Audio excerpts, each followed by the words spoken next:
ஆமென். என்னைக்கு இது எங்க அப்பா இடம், my father's house. He didn't say the father's house, he didn't say father's house, he said my father's house. இது எங்க அப்பா இடம்டா. இந்த இடத்துல நீ எப்படிடா கடையை விரிக்க போச்சு? இந்த ஆலயம் எங்க அப்பாவோட இடம் அப்படின்னு. நான் கேட்கிறேன், உங்கள் சரீரம் தேவனுடைய ஆலயமாய் இருக்கு.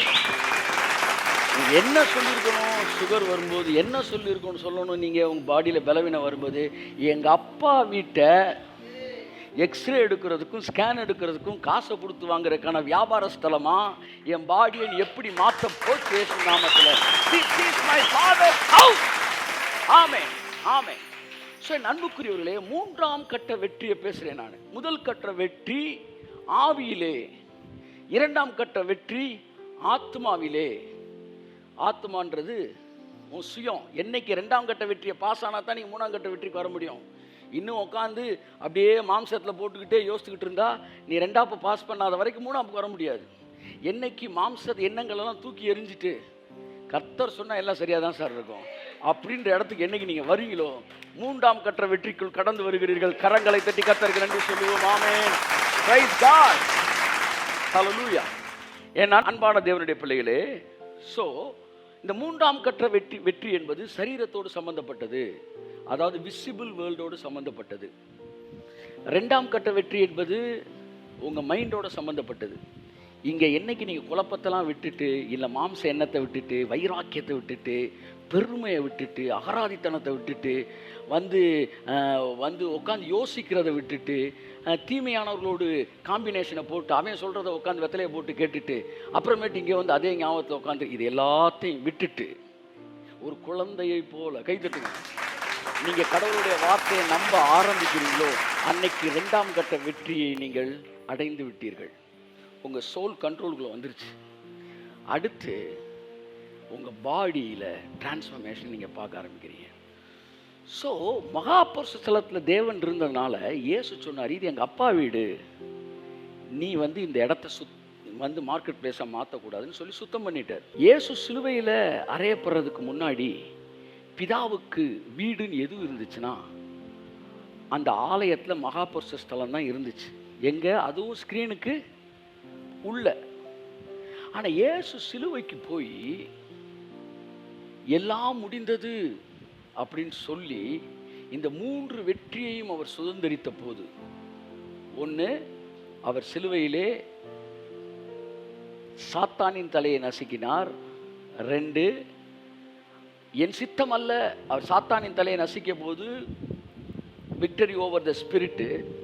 அடுத்து, என் சித்தம் அல்ல உம்முடைய சித்தத்தின்படி ஆகட்டும் ஆண்டவரே, நீங்கள் பார்த்து எது செஞ்சாலும் நல்லதாக தான் இருக்கும் அப்படின்னு சொன்னாரோ அன்னைக்கு சோலில் செல்ஃபை அழித்து சோலில் வெற்றி பெற்றார்.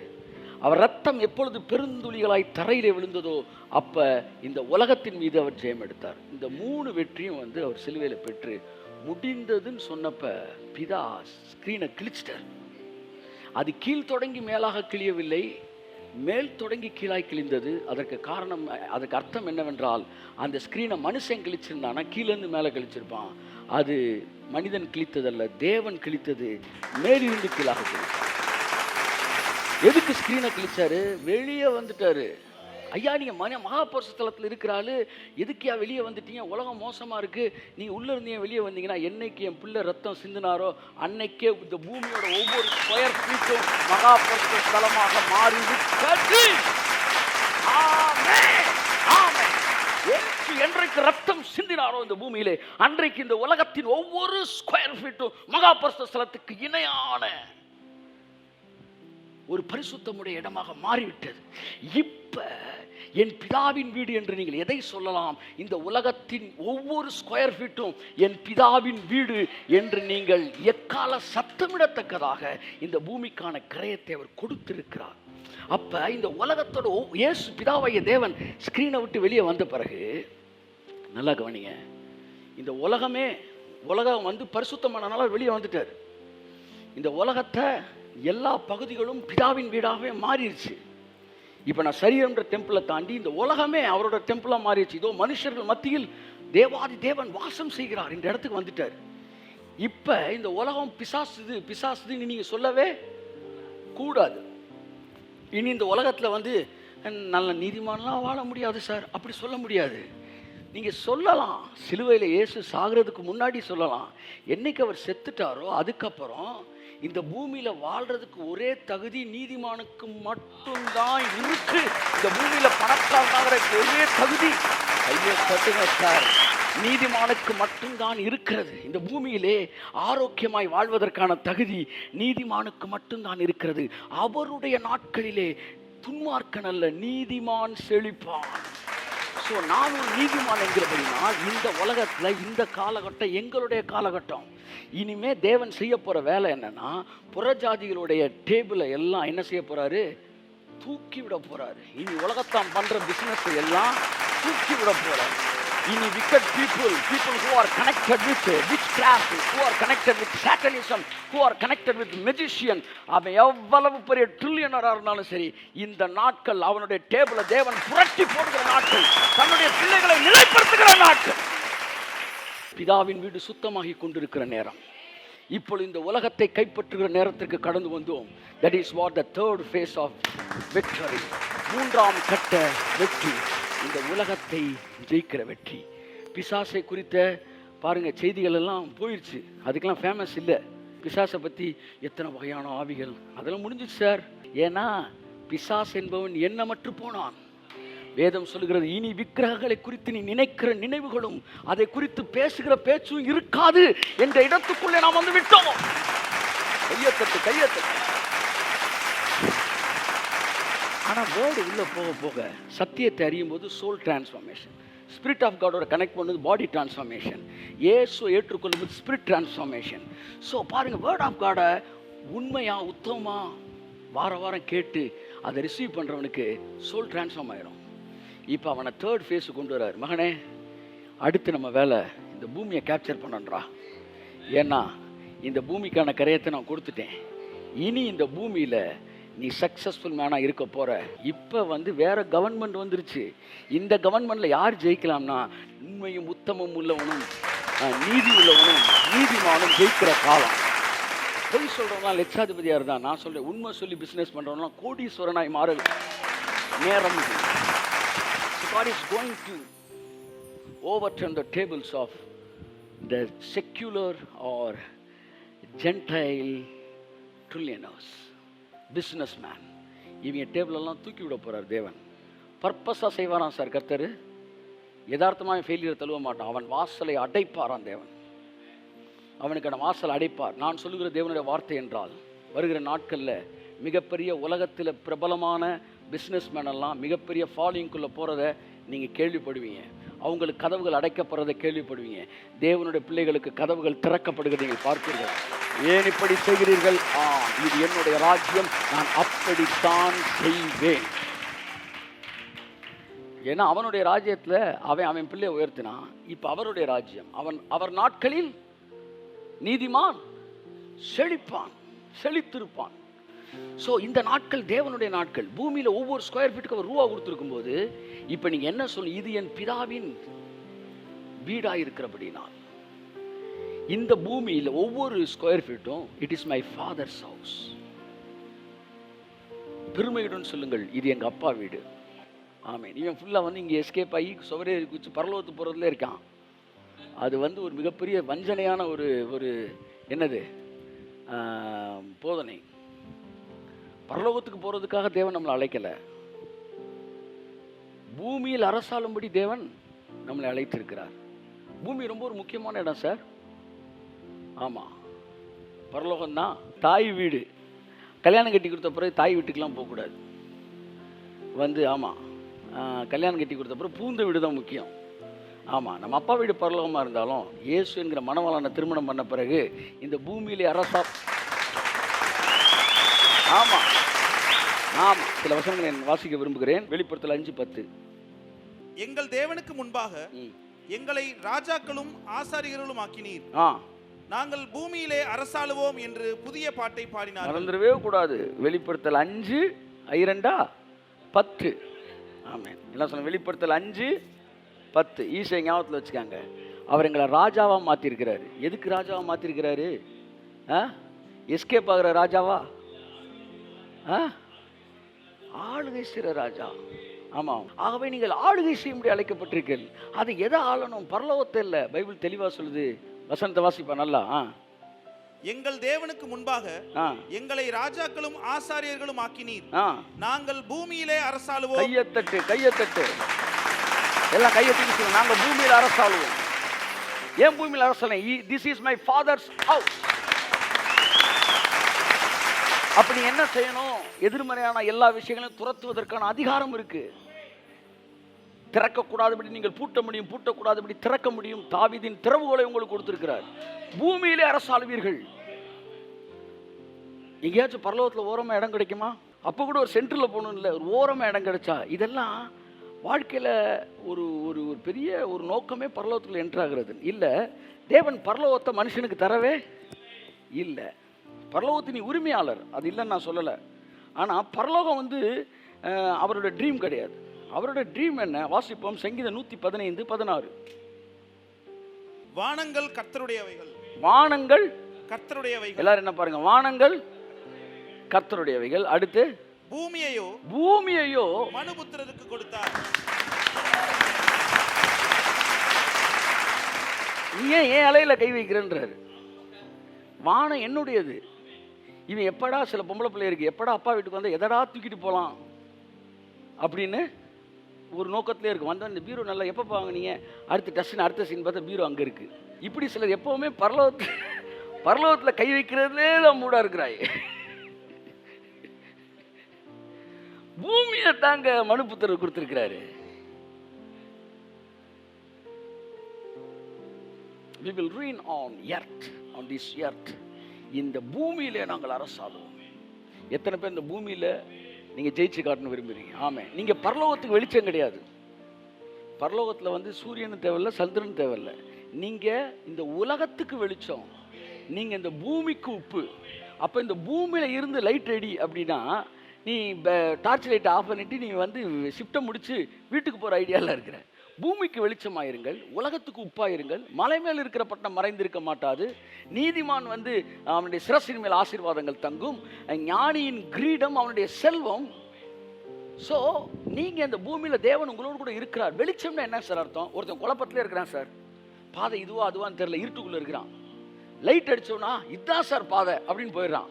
அப்படித்தான் ஒருத்தர் குழப்பத்தில் இருக்கான், இது கடவுளா அது கடவுளா அது கடவுளா குழப்பத்தில் இருக்கான். நீ போய் நிப்ப பாரு, உன் வாழ்க்கையை பார்த்த உடனே இதுதான்டா கடவுள் அப்படி முடிவு வரான்.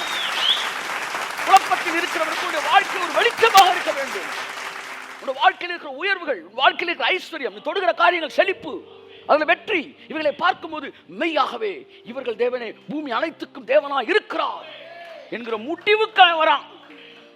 அந்த முடிவுக்கு நான் வரணும். அவனுக்கு அந்த முடிவுக்கு கொண்டு வரதுக்கு நான் ஒரு லைட்டா இருக்கணும்.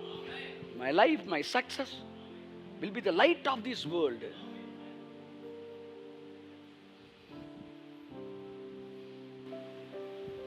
என் அன்புக்குரியவர்களே, ஆகவே இந்த மூன்றாம் கற்ற வெற்றி என்பது இயேசு கிறிஸ்து பாருங்க, பிதாவாகிய தேவன் ஆதியாகமம் 1:28 விதமாய் சொல்கிறார். வாசிப்போம். பின்பு தேவன் அவர்களை நோக்கி, நீங்கள் பலுகி பெருகி பூமியை நிரப்பி அதை கீழ்ப்படுத்தி சமுத்திரத்தின் மச்சங்களையும் ஆகாயத்து பறவைகளையும். பார்த்தீங்களா, பூமியை நிரப்புட்டாரு. இவன் என்ன பாட்டு பாடியிருக்கான்? பரலோகத்தை இந்தியர்கள் நிரப்புவா. பரலோகத்துக்கு நீ நிரப்புற, நிரப்புவார் துதியும். இவன் நோக்கமே பரலோகத்தை நிரப்புறதுல இருக்கிறா. அவர் சொல்ற பரலோகத்தை நிரப்பாதரா.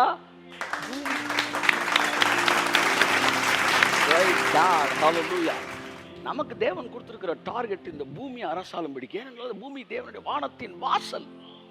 அதை நீங்க மறந்துடவே கூடாது. இது வானத்தின் வாசல். ஸோ பிசாசே பூமியை தான் டார்கெட் பண்ணான். ஏன்னா அவனுக்கு தெரியும், பூமியை டார்கெட் பண்ணா ஹெவனுக்கான கனெக்ஷன் இங்கே தான் இருக்குன்னு. நீ ஹெவன்றதை நீ ஒன்று நினச்சிக்கிட்டு இருக்கீங்க, அது வேற பிளானட்னு நினச்சிக்கிட்டு இருக்கீங்க. அதுதாங்க பிரச்சனையே, அதுதான் பிரச்சனையே. ஹெவன் வந்து வேற பிளானட்னு நினைக்கிறதுனால தான் இங்கேருந்து வெளியே தவிரலான்னு பார்க்குறான். தவி நேரம் புளுட்டோல் விழுந்துடாத. Heaven it is not a different separate planet, it is the another dimension of earth. கையை தட்டு. ஆமென், ஆமென். பூமியோட இன்னொரு டைமென்ஷன் தான் ஹெவன். அதை நீங்க புரிஞ்சுக்கங்க. நீங்க பாத்துக்க, பூமியை விட்டுட்டு பரலோகத்துக்கு போறேன்னு வெளியில தவனீங்கன்னா நீ பூமியை விட்டு என்னைக்கு பிரிக்கப்படுகிறாயோ அன்றைக்கு பரலோகத்தை விட்டு பிரிக்கப்படுகிறாய். யா, the visible dimension எர்த்து, அப்படி இன்விசிபிள் டைமென்ஷனுக்குள்ள நீ வந்தினா, ஸ்பிரிச்சுவல் டைமென்ஷன்ல வந்தா அதுதான் ஹெவன்.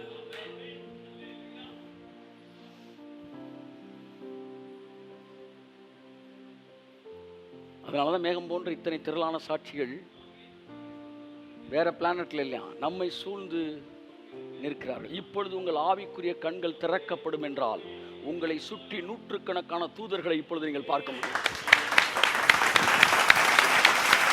உங்களால பார்க்க முடியும், உங்களால பார்க்க முடியும். என்னைக்காச்சும் நீங்க அப்படி பார்த்துருக்கிறீங்களா? உங்க மென்டல், உங்க மைண்ட்ல ஒரு பிக்சர் வந்திருக்கு அப்படி.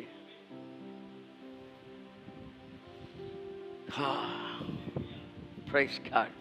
Hallelujah. தேவன் அப்பெல்லாம் உங்களுக்கு ஏஞ்சல்ஸ் கொடுத்துருக்கிறாரு. பரலோகத்துக்குள்ள என்ட்ரான ஒருத்தன் சொல்றான், இயேசு கிறிஸ்து அவனை கூப்பிட்டு போறாரு. 8 வயதில் அவன் வந்து 8 வயதுலேருந்து பலமுறை ஹெவன் விசிட்டேஷன் நடந்திருக்கு. ஹெவன் நீ பேரடைஸ் எடுத்து எதனா நடத்தின மாட்டேன். அப்போ அவர் கூப்பிட்டு போகிறாராம். போகும்போது அவனுக்கு தெரிந்த நபர்களை அவர் பார்க்குறாரு, மரித்தவர்களை பார்க்குறாரு.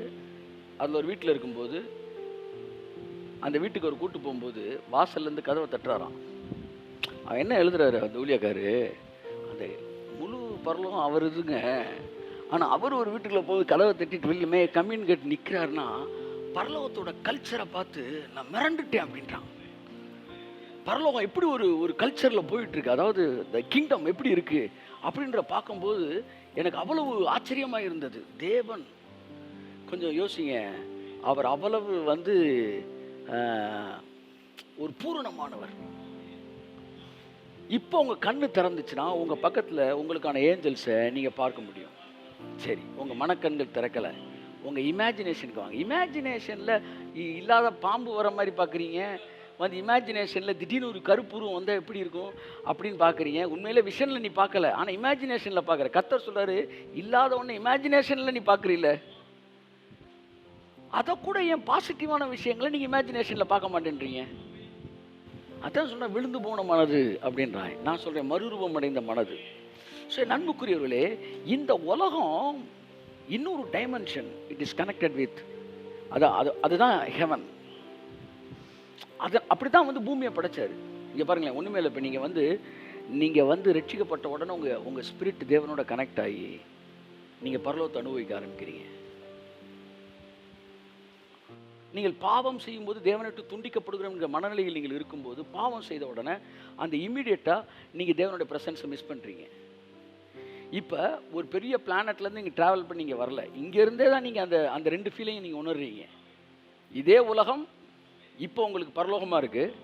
நீங்கள் வீட்டுக்கு போனோன்னு இல்லை, சில நேரம் இதே உலகம் நமக்கு என்ன செய்யுது, நரகமாக தெரியுது. 4 வயசு, ஒருத்தனுக்கு நரகமாக இருக்குது, ஒருத்தனுக்கு பரலோகமாக இருக்குது. அதுதான் அதை நீங்கள் புரிஞ்சுக்கணும். முதலாவது, நீங்கள் பூமியை விட்டு எஸ்கேப் ஆகுன்ற மைண்ட் செட்டை முடிங்க. இயேசுவின் நாமத்தில். ஒருவன் தன் காண்கிற சகோதரனை நேசிக்காவிட்டால் காணாத தேவனை எப்படி நேசிப்பான் என்று இருக்கிறது. இந்த பூமி பிதாவுடைய வீடு, it is my father's house. அதனால தான் நியூ ஜெருசலேம் இறங்கி வருது அப்படின்னு பார்க்குறோம். இறங்கி வருது, நம்ம ஏறி போல. 2வது வந்து இதோ மனுஷர்கள் மத்தியில் தேவனுடைய வாசஸ்தலம் இருக்கிறது. அப்போ தேவன் மனுஷர்கள் மத்தியிலே வாசம் செய்ய கடந்து வந்துட்டார். அப்போ தேவன் வந்துட்டார்னா பரலோகம் ஏன் பரலோகம் சொல்லுங்க? பரலோகம் ஏன் பரலோகம்? அங்கே தூதர்கள் இருக்கிறனாலயா? அங்கே பிதா இருக்கிறனால அது பரலோகம். அப்போ பூமிக்கு பிதா வந்துட்டார்னா அப்போ பூமி தான் பரலோகம். ஏன்னா தேவன் எங்கே இருக்கார், அதான் என் பரலோகம். தேவன் இருக்கிற இடம் தான் பரலோகம். நீ தேவனை விட்டுட்டு கொஞ்சம் தலையை குனிங்கன்ட்டு அங்கிட்டு பரலோகத்தை எட்டி பார்த்துக்கிட்டு இருக்கான். அவர் என்ன குனியை விட்டு பின்னாடி பார்த்துக்கிட்டு இருக்கிற? அப்பா இருக்கிறது தான் பரலோகம். என் அன்புக்குரியவர்களே, பிதாவோடு இணைக்கப்பட்ட வாழ்க்கை இந்த பூமியை பரலோகமாய் மாற்றுகிறது. நான் உங்களுக்கு சொல்லுகிறேன், இந்த நாளிலிருந்து இந்த உலகத்தின் ஒவ்வொரு ஸ்கொயர் ஃபீட்டும் பிதாவுடைய வீடாக இருக்கிறது. என்றைக்கு நீங்கள் இது என்னுடைய பிதாவின், this is my father's house அப்படின்ற புரிஞ்சுக்கிட்டீங்களோ, உங்கள் சரீரத்தை என்னைக்கு ஃபாதர்ஸ் ஹவுஸ்ன்னு புரிஞ்சுட்டீங்களோ, அதுக்கப்புறம் சுகருக்கும் டிபிக்கும் வந்து காய்ச்சலுக்கும் இங்கே இடம் கிடையாது. இயேசுவின் நாமத்தில் என்னைக்கு உங்க வீட்டை ஃபாதர்ஸ் ஹவுஸ், என்னோட அப்பாவோட வீடு கண்டுபிடிக்கிறீங்களோ, அங்க சண்டை சச்சரவு பிரச்சனைக்கு இடம் கிடையாது இயேசு நாமத்துல.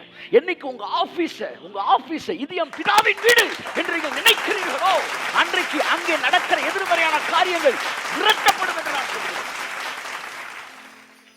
எல்லாத்தையும் அதிகாரத்தை கையில் எடுங்க. இல்ல சார் இந்த உலகம் அப்படிதான் சார் இருக்கு, எல்லா ஆபீஸ்லயும் இப்படிதான் சார். இல்ல, அது உங்க அப்பாவோட வீடு. உங்க ஆபீஸ்க்காக, அது கவர்மெண்ட் ஆபீஸா இருக்கட்டும், அது வந்து பிரைவேட் ஆபீஸா இருக்கட்டும், அந்த ஸ்தலத்திற்காக, அந்த கவர்மெண்ட், அந்த செக்டாருக்காக, அந்த டிபார்ட்மெண்ட்டுக்காக இயேசு கிறிஸ்து ரத்தத்தை சிந்தி இருக்கிறார். ஆகவே அது உங்கள் ஃபாதர்ஸோட ஹவுஸ். இவனுடைய மனநிலை என்னன்னா, வாடகை கொடுக்காம ஒரு வீட்டில் குடியிருக்கிற மனநிலை தான் இருக்கிறான். ஒன்னு புரிஞ்சுக்காங்க, இது உங்க அப்பா வீடு. பிதாவை கர்த்தரா இயேசு திஸ் இஸ் மை ஃபாதர்ஸ் ஹவுஸ்னு சொன்னப்போ பரலோகத்தை சொல்லல, பூமியில் இருக்க சினகாக தான் சொன்னார். This is my father's house. ஹவுஸ்னா என்ன சார்? ட்வெல்லிங் பிளேஸ். அப்ப அப்பாக்கு எது ட்வெல்லிங் பிளேஸ்? எர்த்து. அவர் சொல்லுவார், east or west, my home is பெஸ்ட்ரா. அன்புக்குரியல முதலாவது தேவனுடைய டார்கெட் பூமி. நம்ம ஆளுகை செய்ய வேண்டியது பூமி. இந்த பூமியை தான் நம்ம கையில் கொடுத்துருக்கிறாரு. சிலுவையில் இயேசு ரத்தம் சிந்தப்படுறதுக்கு முன்னாடி வேணாலும் தேவாலயம் தேவனுடைய வீடாக இருக்கலாம், இந்த உலகம் பொல்லாங்கனுக்குள் கிடக்கலாம். ஆனால் என்னைக்கு இயேசு ரத்தம் சிந்தினாரோ அப்போ இந்த மூன்றாவது கட்ட வெற்றி. பார்வோனை ஜெயித்தார்கள், பிசாசை. அடுத்து மாம்சத்தை வனாந்தரத்தில் ஜெயித்தார்கள், மாம்சம் பிசாசு முடிஞ்சு. அடுத்து கானான் உலகம், அதை சுதந்திரித்தார்கள். உங்கள் விசுவாசமே பரலோகத்தை ஜெயிக்கிற ஜெயம் அல்ல, உலகத்தை ஜெயிக்கிற ஜெயம். உலகத்தை சுதந்திரிப்பான் என்பதே ஆபிரகாமுக்கு தேவன் கொடுத்த வாக்கு தத்தமாய் இருக்கிறது. பரலோகத்தை சுதந்திரிக்கிறது கிடையாது, இந்த உலகத்தை சுதந்திரிப்பதே. ஆகவே அன்புக்குரிய உங்களுக்கு முன்னாடி ஏனோக்கியர், எபூசியர், ஏத்தியர், கிர்காசியர், கானானியர், பெலிஸ்தியர் என்கிற 7 மிகப்பெரிய ஜாதி நிக்கலாம். தூக்கி விட போறாரு, கொஞ்ச நேரத்துல தூக்கி விட போறாரு. பெரிய பெரிய பிசினஸ் மேன்லாம் பிசினஸ் எல்லாம் நிக்க போறான் இயேசு நாமத்துல. உங்க முன்னாடி வந்து நிக்க போறான். பிசினஸ் மேனுக்கு சொல்றேன், பெரிய பெரிய அதிகாரிகள் உங்களை ஆலோசனை கேட்டு உங்கள் இடத்துல வந்து நிற்க போகிறார்கள். நான் வந்து வேலை செய்கிற அதிகாரத்தில் இருக்கிறவங்களுக்கு பார்த்து சொல்லுகிறேன், இனி இந்த உலகத்தை உங்கள் பிதாவின் வீடாக பாருங்கள். இந்த உலகத்தின் ஒவ்வொரு பிசினஸ் என் பிதாவோட இது. இந்த உலகத்தோட அதான் ஒருத்தர் எழுதுறாரு மிரக்கல் மணியை பற்றி எழுதும்போது, இனி பர்பஸாகவே தேவன் இவங்களுடைய டோரெல்லாம் க்ளோஸ் பண்ணுவாராம். ஏன்னா இது என் காலம். உன் காலத்தில் எப்படி உன் பிள்ளைகளை தூக்குனியோ, என் காலத்தில் என் பிள்ளைகளை தூக்குவேன். அம்பானி அதானி எல்லாம் வந்து செதறி சிதானி ஆகிற வந்து அம்போனியன் ஆகக்கூடிய நாட்களுக்குள்ளே வந்து அவனை வந்து வாழ்க்கையில் வாழ விடாமல் உயர விடாமல் பிசாசோட ராஜ்யத்தில் வந்து நீதிமான் வந்து வளர்ச்சி அடைய முடியாமல், இப்படிலாம் இருந்தால் வாழ முடியாது சார், பிழைக்க முடியாது சார் சொன்னாங்களா? நான் சொல்கிறேன், இப்போ இப்படி கோல்மால்தனம் பண்ணி இப்படி ஏமாற்றி இது இருந்தால் இப்படிலாம் இருந்தால் இப்போ பிழைக்க முடியாது சார். இப்போல்லாம் நீங்கள் வந்து மேலே வரணும்னா, ஆமாம், தேவனுடைய வார்த்தையை பிடிச்சிட்டு இருந்தீங்கன்னா அவருடைய நாட்களில் அவன் என்ன செய்வான்? பாவிகளின் ஆஸ்தி நீதிமானுக்கு சேர்த்து வைக்கப்படுகிற காலம். உலகத்தை சுதந்திரிக்க போகிறோம். அதெல்லாம் ஏன் அவன் சேர்த்து வச்சுருக்கானா, உங்கள் வீட்டில் வச்சா ப்ரொடெக்ஷனை கொடுக்க முடியாது, உன்னால் சேஃபாக நீ வைக்க முடியாது. அதனால் வந்து அவன்கிட்ட கொடுத்து வச்சிருக்கிறார். இது எல்லாம் சேர்த்து வைக்கப்படுதான். யாருக்காகவா? தரித்திரவனுக்கு இறங்குகிறவன் பேரில் அவன் சேர்த்து வைக்கிறான். அந்த மணி அங்கே உட்காந்துட்டு ஒரு இடத்துக்கு போகிறதுக்கு வெயிட் பண்ணிகிட்டு இருக்கான். அது வெயிட் பண்ணிட்டு போகிற இடத்த லொக்கேட் பண்ணுதான். எப்படி லொக்கேட் பண்ணுது அப்படின்னா, யார் தரித்திரனுக்கு இறங்குறான்னு லொக்கேட் பண்ணுமா. எவன் தரித்திரர் பேரில் இறங்குறானோ அல்ல தரித்திரருக்கு சுவிசேஷம் அறிவிப்பதில் பிரியமாக இருக்கிறானோ, மணி அங்கே உட்காந்துக்கு மில்லியன்ஸ் அப்படியே திரும்பி லொக்கேட் பண்ணுமா. இவன் தான்டா தரித்திரர் மேலே கவனமாக இருக்கான், அட்ரா அப்படின்னு நேராக போய் அவன் வந்து லொக்கேட் ஆகிருக்கார். எல்லாம் சேர்த்து வைக்கப்படுகிறது. அவனுடையதை எடுத்து தேவன் இவனுக்கு கொடுப்பார். இது எல்லாம் இந்த நாட்களில் தேவன் நடக்க போகிற காரியங்கள். அதனால் சின்ன விஷயமா இருந்தாலும் இது அவருடைய காலம் என்பதிலே நீங்கள் விசுவாசமாக இருந்து வேலையை துவங்கும் போது அது பெரிய இடத்திற்கு உங்களை கொண்டு செல்லும். யாக்கோபு சொன்னான், உன் தகப்பனுடைய ஆஸ்தியை எடுத்து என் தேவன் எனக்கு கொடுத்தார். பாருங்க, இந்த லாபான் என்கிற டூபான் யாக்கோபு வந்து என்ன செய்யறான், அவன் ஒரு எல்லாத்தையும் விட்டு கடவுள்கிட்டு ஏமாற்றி கடைசியில் வெறுங்கையாயிட்டான். ஏமாத்த அண்ணனை ஏமாத்தினா, அம்மா ஏமாத்தினா, அப்பா ஏமாத்தினான். ஏமாற்றி கடைசியாக வந்து நிற்கிறான். கர்த்தருக்கு என்னப்பா வச்சிருக்க? ஒரு கோலும் கையுமாய் நிற்கிறேன். நீ குறை பேச பேச கடைசியில் இன்னும் மெலிஞ்சு நலிஞ்சு ஒழிஞ்சு அப்படி தான் போயிட்டுருக்கிற. நீ வந்து எல்லா கோல்மால்தனத்தையும் பண்ணி கடைசி என்ன வச்சுருக்க, ஒரு கோலும் கைமாயும் தான் இருக்கிறேன். தம்பி நிறையா கோல்மால்தனம் பண்ணியப்பா, ஒன்றும் ஒர்க் அவுட் ஆகலை, ஒரு கோலும் கைமாய் நிற்கிறேன்னா. சரி இப்போ என்ன பண்ணலாம், இது வரைக்கும் நான் எடுத்து தான் சார் பழக்கம், ஆனால் இன்றைக்கி வாழ்க்கையில் முறையாக நான் கொடுக்குறேன். கர்த்தர் சொன்னார், யாக்கோபு இப்போவே நீ இஸ்ரவேலா மாறுறதுக்கான காரியங்கள் நடந்துருச்சு, என்னை கொடுக்கணுன்ற இடத்துக்கு நீ வரியோ அன்னைக்கு நீ மாறுறேன்னு சொல்லி அன்னைக்கு ஒரு டீலிங் பிதாவோட பண்ணா. பாருங்கள், அன்னையிலேருந்து அவன் பெருக ஆரம்பிச்சான்.